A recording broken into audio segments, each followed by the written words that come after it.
From the time of the cavemen all the way until today, humanity continues to exist because each generation of people has produced another generation to replace itself. Scientists have figured out how many people need to be born each generation to replace the generation before.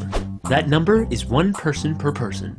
All things being equal, this creates perfect demographic balance. Since women are the only ones who can have children, replacing every person on Earth means each woman needs to have 2 children, one to replace her, and the other to replace the man, who cannot have children.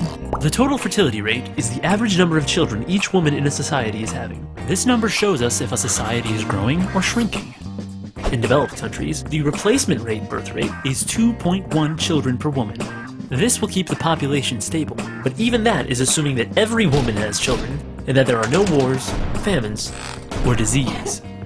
In the real world, disasters happen all the time, and sadly not all children reach adulthood, especially in poor countries. This pushes their replacement rate up to 3.3 children per woman. Since not every woman wants to have children, in order to keep the population stable, some women need to have more than 2.1 children to balance the birth rate with the women who are only having 1 or no children at all.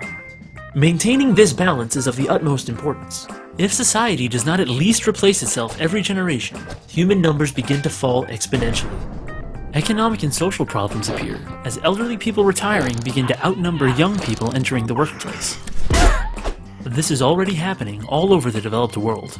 Many of the world's nations are only barely replacing themselves, while a growing majority have birth rates below replacement, some as low as 1.8 or even 1.2 babies per woman. Many societies are facing a very real danger: extinction.